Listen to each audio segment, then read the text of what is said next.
समग्र मराठी व्याकरण. नमस्कार मित्रांनो.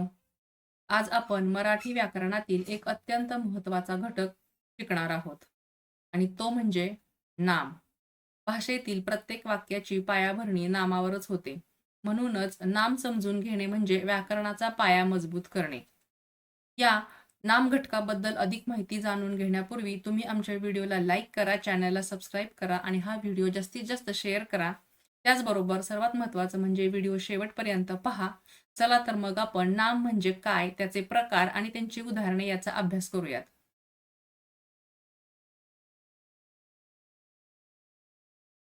सर्वात आधी आपण शब्दांच्या जाती समजून घेऊयात.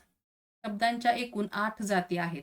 त्याच्यामध्ये पहिलं आहे नाम, दुसरं आहे सर्वनाम, तिसरं आहे विशेषण, चौथं आहे क्रियापद, पाचवं आहे क्रियाविशेषण, सहावं आहे शब्दयोगी अव्यय, सातवं आहे केवल प्रयोगी अव्यय आणि आठवं आहे उभयान्वयी अव्यय. अशा या शब्दांच्या 8 जाती आहेत आणि त्यापैकी नाम ही एक जात आहे. तर नाम म्हणजे काय? तर प्रत्यक्षात असणाऱ्या किंवा कल्पनेने जाणलेल्या वस्तूंना किंवा त्यांचे गुणधर्म न दिलेली जी नावे त्यांना व्याकरणात नामे असे म्हणतात. जसं की व्यक्ती, वस्तू, स्थळ, प्राणी, पदार्थ किंवा भाव यांना दिलेले जे नाव असते ते म्हणजे नाम होय. तर नामाचे प्रकार पडतात व्यक्तिवाचक नाम, जातीवाचक नाम, द्रव्यवाचक नाम, भाववाचक नाम. व्यक्तिवाचक नाममध्ये एखाद्या विशिष्ट व्यक्ती, स्थळ किंवा वस्तूचे नाव, उदाहरणार्थ शिवाजी महाराज, सातारा इत्यादी. जातीवाचक नाममध्ये संपूर्ण वर्ग किंवा जातीचे नाव, जसं की सिंह, नदी, म्हणजे नदी म्हणजे संपूर्ण नद्यांचा समूह किंवा संपूर्ण नदीचा वर्ग जो आहे तो किंवा सिंह. द्रव्यवाचक नाम म्हणजे पदार्थाचे नाव, जसे की सोने, दूध आणि भाववाचक नाम म्हणजे भाव, अवस्था किंवा गुण दर्शवणारे नाव, म्हणजे की आनंद, दुःख, सौंदर्य इत्यादी. तर व्यक्तिवाचक नामामध्ये एखाद्या विशिष्ट व्यक्ती किंवा स्थळाचे नाव आपण बघितलं म्हणजे की शिवाजी महाराज ही एक व्यक्ती किंवा व्यक्तिविशिष्ट नाव झालं. जातीवाचक नावामध्ये संपूर्ण वर्ग आला, म्हणजे संपूर्ण जात, जसं की सिंह, मांजर, उंदीर, मानव ही एक जात आली. अशा प्रकारे व्यक्तिवाचक नाम, जातीवाचक नाम, द्रव्यवाचक नाम आणि भाववाचक नाम असे नामाचे प्रकार पडतात. आता नामाचं उदाहरण काय आहे तर खरेपणा, औदार्य, पुस्तक, चेंडू, मुलगा, वामन, हरी, साखर, देव आणि स्वर्ग. हे जे आपण आता व्यक्तिवाचक नाम, जातीवाचक नाम, द्रव्यवाचक नाम आणि भाववाचक नाम ही नामाचे प्रकार पाहिले त्याचीच ही उदाहरणे आहेत. खरेपणा म्हटलं तर हे भाववाचक नाम झालं. औदार्य हे भाववाचक नाम झालं. पुस्तक हे जातीवाचक नाम झालं. चेंडू हे सुद्धा जातीवाचक नाम झालं.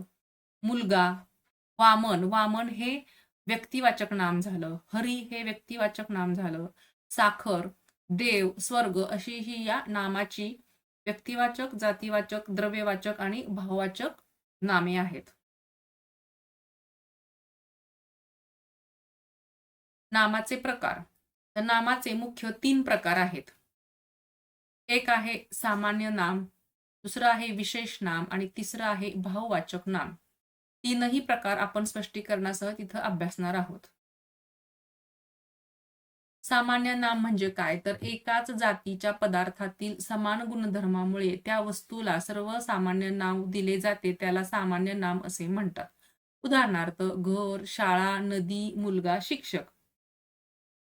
जसं की जातीवाचक नाम आपण आधीच माहिती करून घेतलेली आहे. जातीवाचक नाम म्हणजे सामान्य नाम. एका जातीच्या पदार्थातील समान गुणधर्मामुळे त्या वस्तूला सर्वसामान्य नाव दिले जाते, त्याला सामान्य नाम असे म्हणतात. घर, शाळा, नदी, मुलगा, शिक्षक वगैरे. मराठीमध्ये काही समुदायवाचक नाम असतात. उदाहरणार्थ कळप, सैन्य, गड, समिती. यांना देखील सामान्य नाम असेच म्हणतात. तसेच जी पदार्थवाचक नाम असतात, उदाहरणार्थ तांबे, दूध, साखर, कापड यांना देखील मराठीत सामान्य नामातच मोडले जाते. हे झाली सामान्य नामाची उदाहरणे. दुसरं आहे विशेष नाम. ज्या नामाने जातीचा बोध होत नसून त्यातील एका विशिष्ट व्यक्तीचा, प्राण्याचा किंवा वस्तूचा बोध होतो त्यास विशेष नाम असे म्हणतात. उदाहरणार्थ सुजित, आशा, हिमालय, भारत, गंगा. जसं की विशेष नाम जे दिलेलं आहे म्हणजेच व्यक्तिवाचक नाम. ज्या नामाने जातीचा बोध होत नसून म्हणजे समुदायाचा बोध होत नाही, तर त्यातील एका विशिष्ट व्यक्तीचा, प्राण्याचा किंवा वस्तूचा बोध होतो, त्यास विशेष नाम असे म्हणतात. त्याच्यामध्ये आपण नाव किंवा एखाद्या पर्वताचं नाव, पण स्पेसिफिक नाव आहे हिमालय. भारत हे देशाचं नाव आहे. म्हणजे तो समुदाय दर्शवला जात नाही, तर ते विशेष नाम दाखवतंय. भारत म्हणजे आपल्या देशाबद्दलचं माहिती दिली जाते किंवा नाव घेतलं जातं. गंगा, जर इथं नदी असतं, तर ते समुदायवाचक झालं असतं, परंतु गंगा म्हटल्यानंतर एका ठराविक नदीचं नाव असं इथं दिसत आहे, म्हणून ते विशेष नाम आहे. आता सामान्य नाम आणि विशेष नाम यामधील मुख्य फरक. सामान्य नाम हे एका समूहाला दिले जाते, जसे की नदी. परंतु विशेष नामामध्ये नद्यांची नावे असतील, जसे गंगा, सिंधू, तापी, चंद्रभागा, नर्मदा इत्यादी. अशा स्वरूपामध्ये पर्वत हे सामान्य नाम आहे, परंतु हिमालय, सातपुडा हे विशेष नाम आहे. हा या दोन्ही सामान्य नाम आणि विशेष नाम यामधील मुख्य फरक आहे. तिसरं आहे भाववाचक नाम.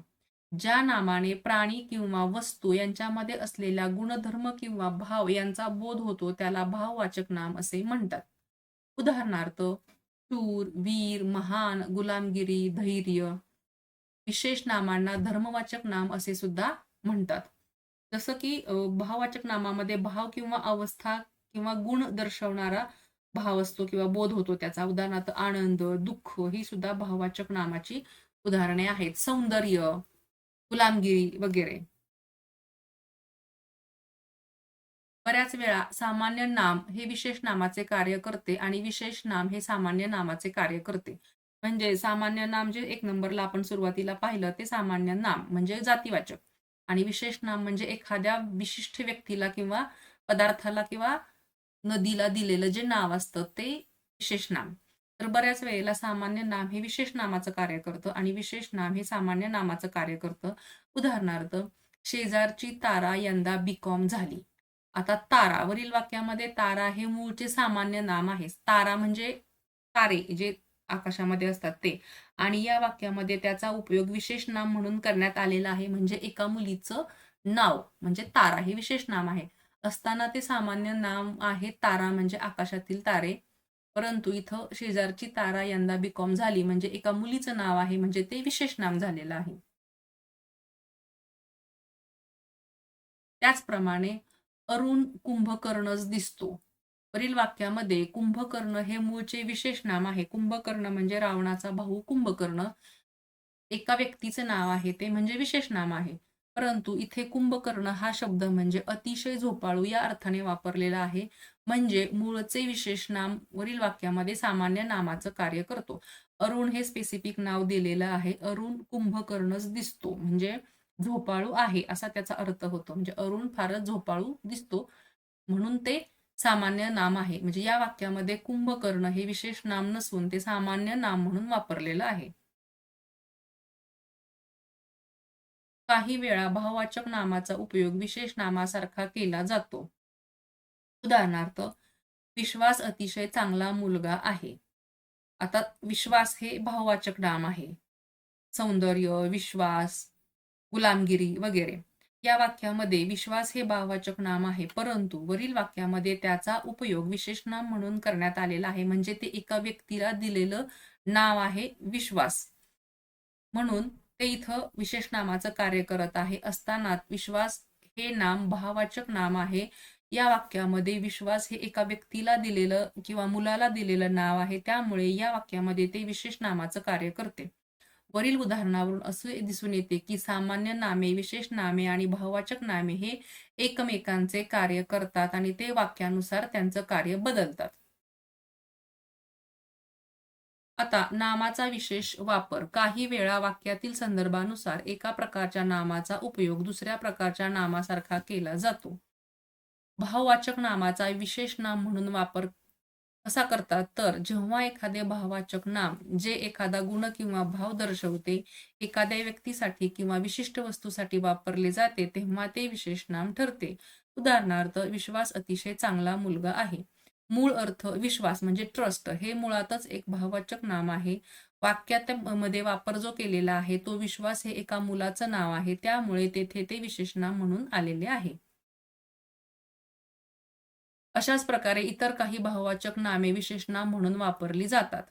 निष्कर्ष काय तर प्रतिमेच्या शेवटच्या ओळीनुसार सामान्य नामे, विशेष नामे आणि भाववाचक नामे एकमेकांचे कार्य करतात. याचा अर्थ असा की व्याकरणात नामाचे स्वरूप हे केवळ शब्दावर अवलंबून नसून तो शब्द वाक्यात कशा प्रकारे वापरलेला आहे यावर अवलंबून असते. विशेष नामाचा सामान्य नाम म्हणून वापर. आमचा मुलगा म्हणजे अगदी कुंभकर्ण आहे. इथे कुंभकर्ण हे विशेष नाम असूनही झोपाळू या अर्थाने सामान्य नाम म्हणून वापरलेले आहे. सामान्य नामाचा विशेष नाम म्हणून वापर. आता शेठजी कुठे गेले आहेत? शेठजी हे सामान्य नाम असले तरी एखाद्या विशिष्ट व्यक्तीला उद्देशून वापरले तर ते विशेष नाम होते. म्हणजेच या वाक्यामध्ये सामान्य नामाचा वापर विशेष नाम म्हणून केलेले आहे. तर अशा प्रकारे आपण नामाचे प्रकार पाहिलेले आहेत. सामान्य नाम, विशेष नाम आणि भाववाचक नाम असे 3 प्रकार नामाचे पडतात आणि ही नामे म्हणजेच सामान्य नाम, विशेष नाम आणि भाववाचक नाम एकमेकांचे कार्य करतात. ज्याप्रमाणे वाक्य असेल त्याप्रमाणे त्यांचा वापर बदलतो किंवा वाक्यामध्ये ते कशाप्रकारे वापरलेले आहे त्यावर त्याचं स्वरूप अवलंबून असतं. तर विद्यार्थी मित्रांनो, आपण इथे नामाचे प्रकार पाहिलेले आहेतच. यानंतर आपण पुढील जो काही शब्दांच्या जातीमधील दुसरा प्रकार आहे त्याचा पुढचा व्हिडिओ आपण इथं घेऊन येणारच आहोत. तत्पूर्वी तुम्ही हा नाम या प्रकाराचा अभ्यास करा. त्याची माहिती घ्या, त्याची उदाहरणं अभ्यासा म्हणजे तुम्हाला हा विषय सोपा होऊन जाईल. तुम्ही हा व्हिडिओ शेवटपर्यंत पाहिलात त्याबद्दल धन्यवाद. Thank you for watching and subscribe.